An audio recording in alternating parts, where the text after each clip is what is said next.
I mean, I thought our corners and our safeties played okay. We got beat on a couple of plays where Tyrod was actually able to put the ball where it needed to be. And depending on the quarterback, that Josh Gordon touchdown is probably knocked away. Probably not there. Yeah, that was pretty good coverage, but he made a hell of a catch. Yeah, and it's just, they were there even to, and I think a lot of the safeties, like Sean Davis especially, was afraid to go in too hard and draw a flag. Yeah. He had one interception there where he hit it with his hand, and it definitely looked like a few steps away he started to slow down and pull up. And if he runs through it, he's got that pick to probably go for 6. Oh, yeah. I think it was overtime. Yeah, it was one of the third down plays, I think. Yeah. You said flag, and I instantly became enraged, and I remembered. Basically, at some point during the game, I just tweeted, "It's no longer the NFL; it's the National Referees." Yeah, they've called so many penalties, especially those goal line ones too were so weak.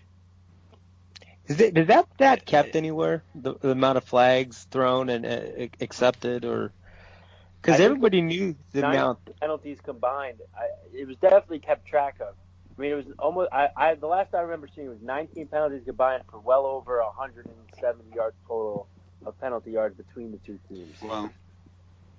Okay, the Steelers had 12 penalties for 116 yards, Good. and Cleveland had 11 penalties for 87 yards. Yeah, it was just like the weather. It was sloppy all around. That was the fear. As that during the preseason is, oh man, they're really going to mess up with these with these flags and things, and it wasn't. It was just pathetic. I mean, it's almost becoming not football anymore, and I'm a little scared. Hopefully they'll work that out, but I don't know. It's a little scary.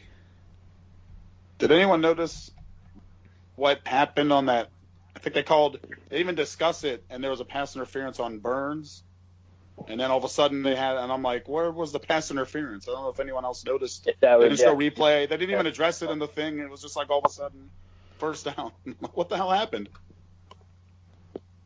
I think that they called him for like jamming him up outside of 5 yards. Oh, okay. I didn't see it happen. Like I remember seeing the throw over to the sideline. I'm like, oh, it was decent coverage. When they met and jammed up a little bit, and they typed in for that.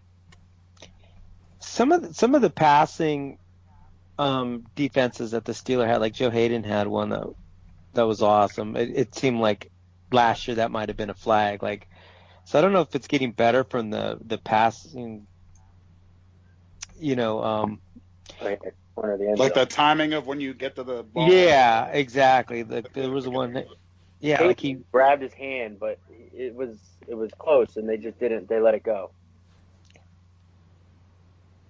Because last year it just seemed like, hey, if you want a chance, you had like 50-50 chance of throwing it down the field, and the defender was going to get called or something. Yeah. Let's go to Twitter see some of the comments here. At Chris Taylor 8859 says, embarrassing for both teams. The Steelers had every chance to close them out, and the Browns should have won, having a +5 turnover margin. Yeah, I mean, should the Browns be happy? Or they could have and should have won that game too. No, they're an NFL team. They had 5 turnovers, a +5 turnover ratio. They should have won. We did enough to at least get the tie, which nobody's happy about. But as an NFL franchise, you can't come out of that game thinking, all right, we got a tie. It doesn't work that way. Not when you have that many turnovers. Yep. At PGH Cuz says, need to play in the preseason. A Tomlin training camp is like vacation for the vets. If you don't play in the preseason, you're going to suck, and guess who sucked? Yeah, but isn't some of the aren't there union player rules on how much they can practice and pads and all that other stuff, there's rules for that during the week, and how much they can be in pads and things like that. I'm not sure about if they have any rules about specific players if you're designated like a veteran or anything like that, but there's definitely things during the week. So some stuff is mandated. It's not just Tomlin, I think. Yeah, it is definitely different. there are certain things that they're not allowed to do in terms of practices. Like they used to have like 2-a-days and 3-a-days and things like that, and practice at pads all the time. And there's restrictions on that, but I think there's still more that they could do. I mean, because yeah, I mean it's that's going to be a topic, is were they prepared enough for this game? And I think Terry Bradshaw would say no. Yeah, right. Terry Bradshaw hates. I know, God. He any chance he can take a jab at Tomlin? Oh, a jab at Tomlin or Ben. He loves taking jabs at him. He just wants the attention anymore. His show flopped. He's just doing it. Probably. Burt Reynolds died. He's probably mad about he's that. so upset. I'm just worried it's just kind of the same old scenario with the Steelers, where we're playing down to our competition. We have plenty of time to look past some of these preseason games and say we've got Cleveland week 1 and they've got some weapons. And I think that's held up. But our offense was like, all right, we should be able to dominate with the ball and kill the clock. And they just weren't too successful in really controlling the actual time of possession. I mean, I was just gonna say, not in the fourth quarter for sure. Yeah. They that's when they started to have some troubles. I mean, like I said, up 21-7 then, and that kind of crappy weather game is kind of like, all right, should be at hand. There shouldn't be too much going on that's gonna cause a complete meltdown like it did. I mean, it was just debacle after debacle, I think when it was 21-7, I think everybody took it easy. It's like, we got this. We got this in the bag. Don't worry about it. And they maybe took it easy a little bit too much, or went too conservative. Somebody earlier said that the Steelers have so many number 1 draft picks on our offensive line, or the highest paid offensive line. Yeah. Well, think of this: the Browns scored the same points as the Steelers, and they had an undrafted rookie on the offensive line. That's pretty embarrassing. Well, I mean, did you see that tweet? Oh, go ahead, I was Mark. going to say, well, we did give them 5 turnovers and short fields and all that stuff. I mean, even in this weather, I mean, the Steelers had almost 500 yards total offense. I mean, I think there's some positives to be taken from that, despite how the game played out, because it was not very friendly for the eyes to watch that. It was pretty awful. And Hugh Jackson is their coach. I watched Hard Knocks, man. That guy, he's not going to make it to the end of the season. He makes Haley look like Lombardi. I know. Seriously. He made me like Haley, actually, watching on Hard Knocks. I was like, wow, Haley might actually take his job in the next year or two. At swalsh8771 says, ugly. Also, Bell needs to take a giant dose of shut the hell up. He's an unwelcome distraction. Time has passed for him to go. We talked about this before we aired, but he sends a tweet of an emoji and people lose their minds. I don't know. He and then I guess somebody said something about throwing shade, and he said, I wasn't throwing shade. I just never saw a tie before. And even I responded to that. I said, you need to eat a you-know-what. And everybody was nice enough to say, donuts? I know what. Yeah, go eat a donut, Le'Veon. That's exactly what I was talking about. A chub, right? Yeah, chub. He just has no self-awareness, and I think that's what makes him less likable. I mean, you should know that anything you tweet after that game is going to be scrutinized. The only thing he could have said that I think people would have been okay with is congratulations, James. You did a great job. Something humbling or not.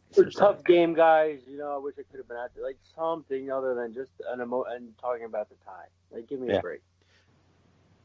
They even talked about that during the game. I think they asked Bruce Arians, what do you think Le'Veon Bell's doing right now? And he said he's probably really happy for his teammate James Conner. Whoops. Did you see the Castro quote after the game too? No.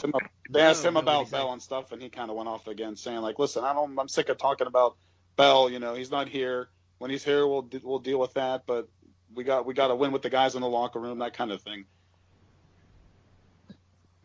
What do you think happens with him? Do you think he'll wait till November to show up? I don't care. At this point, man, how can he not? I mean, he's kind of like gone all in already, sort of with that. Like, Basically, yeah. And I mean, is that a bad thing? Because let's look at the running distribution today. James Conner, 31 carries, 135 yards, 2 touchdowns, and unfortunately that fumble. But that's it. Nobody else had a rush. yeah, I was a little surprised by that when Connor fumbled.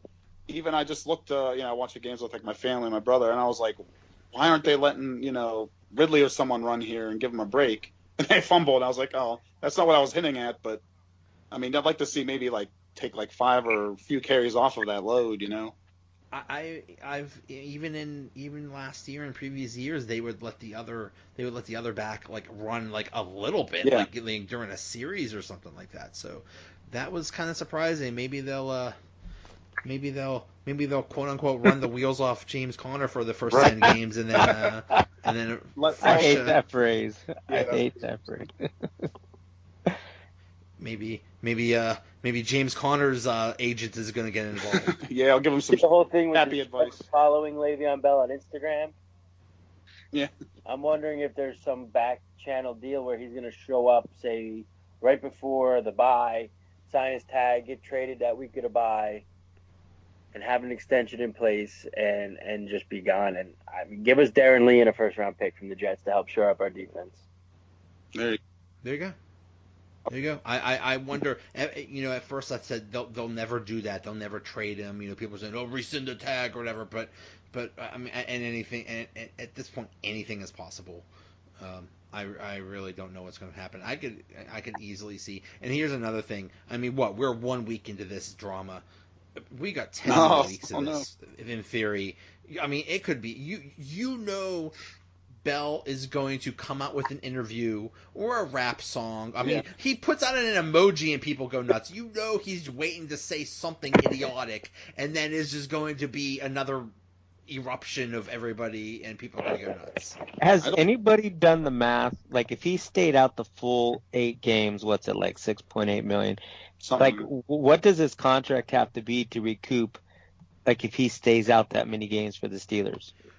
Well, he's given up a paycheck of what, $852,000 every something game, like that. Something like that. So okay, so in theory, if he misses 10 games, that's $8.5 million. I think what he's gambling on is he's going to, like, what did the Steelers offer him in guaranteed money? $30 million or something like that. He's gambling probably that he's going to make that money up and then some. Good luck. Yeah, good luck with that. Here's another theory, and I think he had every intention originally of coming in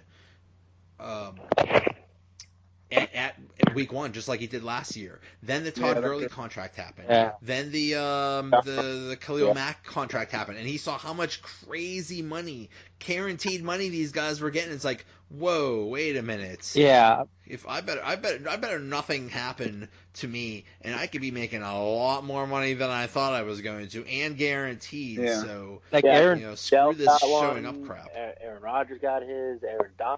Aaron Donald's guaranteed money surprised. That was a lot of guaranteed money, and that's one of the biggest difference between the way the Steelers handled the contract versus those other teams is there's a higher percentage of guaranteed money. Right. How great was David Johnson's contract, though, kind of bringing it back down to where Bell probably in the million, like, right? Exactly. I would have him between those two, so like at least the per year is right around where Bell should be getting paid, I think. But how much younger is Johnson than Le'Veon Bell? Isn't he like? So he's not too much. I don't think he's too much younger. Younger than Gurley's younger than both, isn't he? Yeah, I think he's younger than both. Yeah. Okay. Yeah. Maybe a year or two. It's not that much, but just as far as like quality of play, it's like if you ask me, Gurley's younger, so I think he'd get a little more than Bell, and then Johnson's will be under at this point because it was like 13 a year, I think. Yeah, 13. Yeah. So I'm like, they kind of reset the market back to where at least he's in the right range there. It's just he wants that guaranteed money, which, I mean, I guess I can sort of see that. At the same time, if you're betting on yourself every year to be healthy to play, and you're going to play it, and you don't suck, you're going to make that money anyway. So, Darrelle Revis, that's a good. Yeah, sometimes you do hit the wall, but he's like cashing in and checking out. Didn't Vegas win? Because I mean, how many people bet on I mean, I know a lot of people bet on the point spread, but a lot of people bet on just